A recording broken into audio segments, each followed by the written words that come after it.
कधी कधी वाटतंय स्वतःला संपवून टाकावं या माझ्या पाटक्या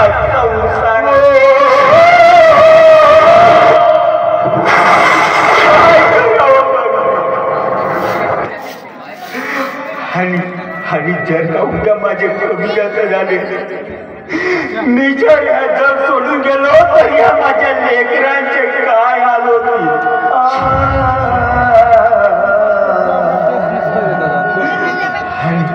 आणि मीच तरी एक आधार आहे यांचा मी देतो ना नाव का नाही मी वेळेवर नाही मला जगावं लागेल निदान माझ्या लेकरांसाठी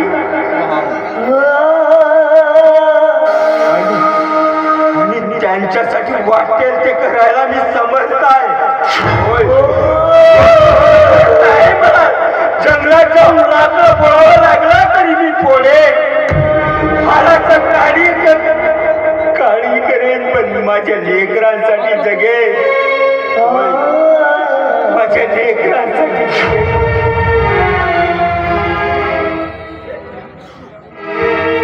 दुःख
गुरुजी नाव का तुमचं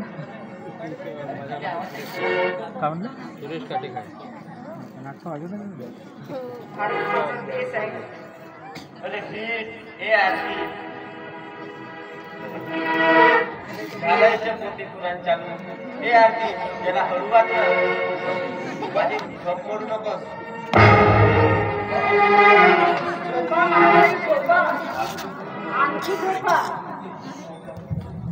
तुमची झोप मोडल्याबद्दल माफी मागते महाराज. काय याची रोज रोजची किटकिट. साधा मी वाचायला बसले ना की झालं याचं भाषण सुरू. मला अभ्यास पण करू देत नाही.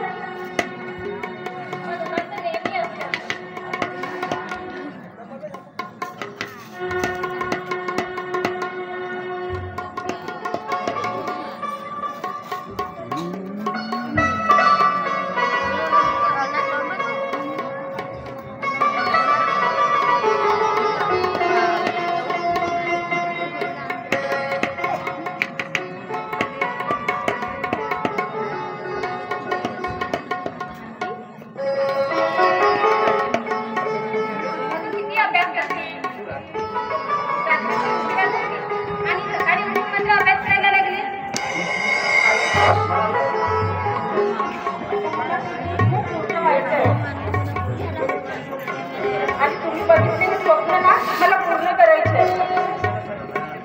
माझ्या शिक्षणासाठी तुम्ही कष्ट करता ना त्या कष्टाचं मला चीज करायचं आहे गाई. तू बघतेच नाही बाबा माझ्या शिक्षणासाठी सकाळी उठून जाऊन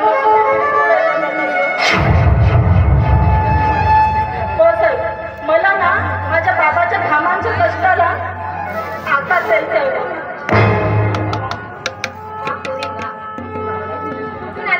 इतका समजूतदारपणा.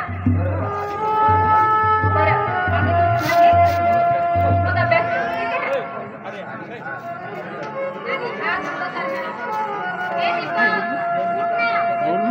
दिवस घडायलाय. हे आई कशाला उठवते ग? मला कुठं उठून कामावर जायचं आहे. असं कोणतं पाप केलं मी की माझ्या पोटी हा कुंभकर्ण जन्माला आलाय? असं नेहमी असते.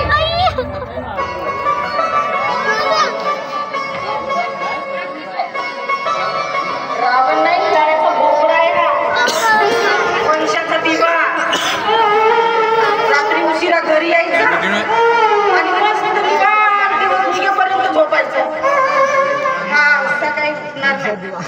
आता मी उठते.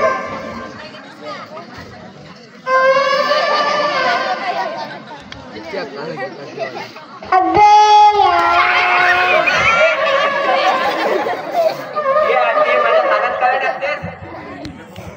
माझ्या डोक्यावर कोणतरी दिवा म्हणतेस?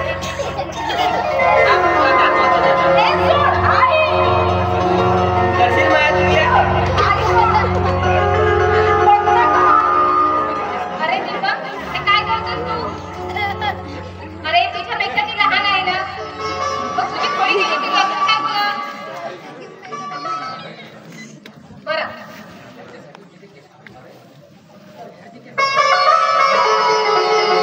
मग ही लहान आहे म्हणून ती गै करतो.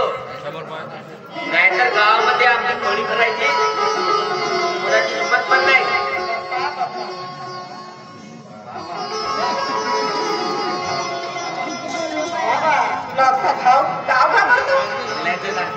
तुझा काय चिराचा दादाच आहे. हे आते सकाळ सकाळी माझा भेजा खराब नको करू. खराब नको करू.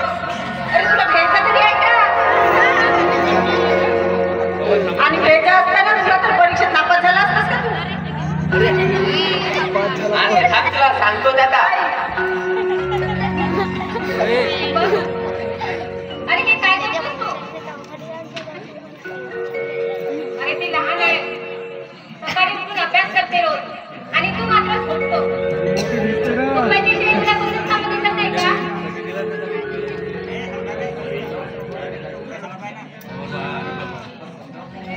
मग समजून सांग आपल्या मुलीला. शिक्षणाचा घमंड आपल्याला नाही दाखवायचा. आणि शिकून काही मुली कलेक्टर बनणार आहे का? लग्न झालं का चूल आणि मूल. हेच असते एका स्त्रीचं जीवन.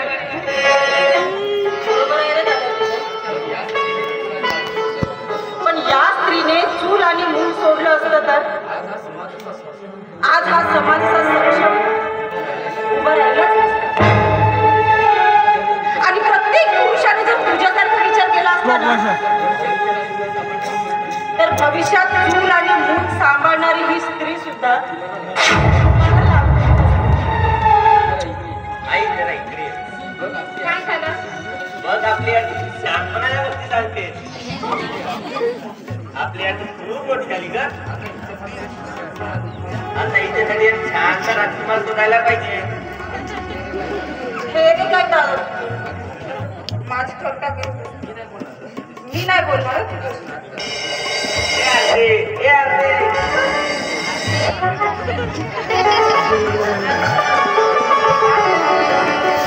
तेव्हा असं चुकी समजा असू दे रे माझं.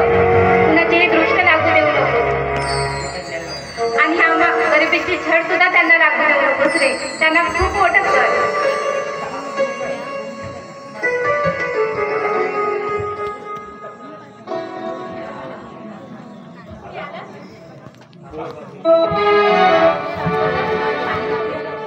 राहू ग छाया. ग आता तर माझी तहान भूक झळकून गेली ग. अगं काय करू काय नाही काही कळेल असं झालं.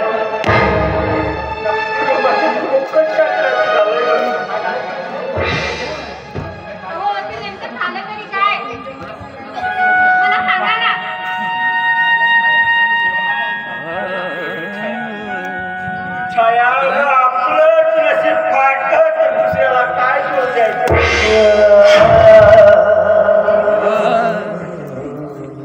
हे बघ त्या पतसंस्थेच्या खर्चाचं नोटीस आलंय आपल्याला. त्याचं कर्ज भरले नाही तर आपली जमीन त्या पतसंस्थेच्या नावे होईल.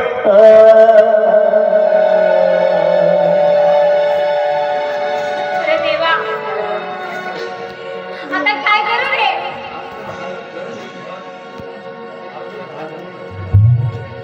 आपल्याला आता घर जरी विकलं ना तरी एवढी रक्कम आपण नाही जमू शकतो.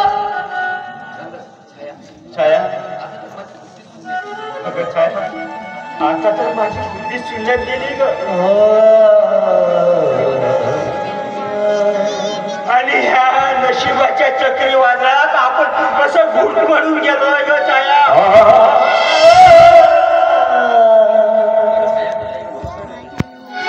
पण छाया छाया मला तुझे वचन दे. आणि हो याचं आपल्या या मुलाला काही एक सांगत होतो.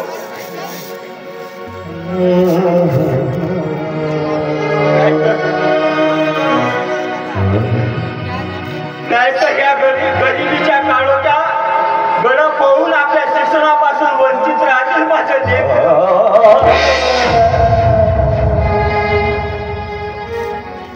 आणि हो बघतोय मी काय करायचं ते.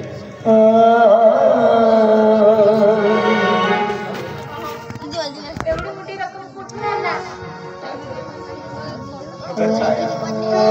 काय करायचं मी बघतोय ना.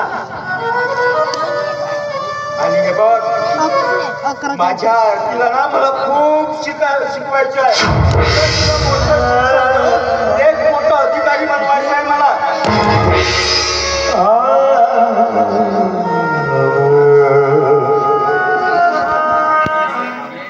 आणि हे बघ आता मला रात्रंदिवस कष्ट केल्याशिवाय काही एक पर्याय नाही. अगं रात्रंदिवस राबे पण माझ्या लेकरांना मी एक मोठं अधिकारी बनवे.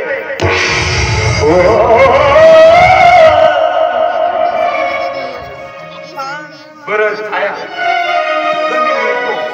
काही लागत बोलायची आहे. आपण जाऊन सांगतो रे, सांगतो का?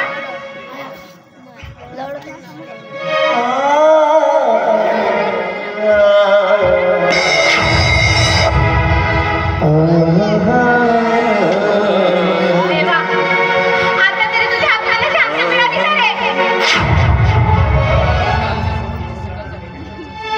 दरवर्षी आम्ही सोबत नियतीसारखा खेळ खेळतो. कुठे लपली रे तुझी दया? आम्ही सापडे लोक तुझ्यावर विश्वास करतो. मग तू का कोपऱ्यात त्या आमच्यावर का कोपऱ्यात?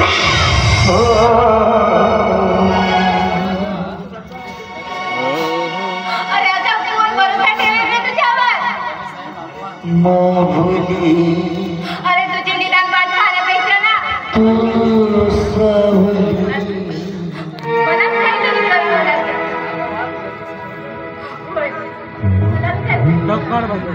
नामदी तुझा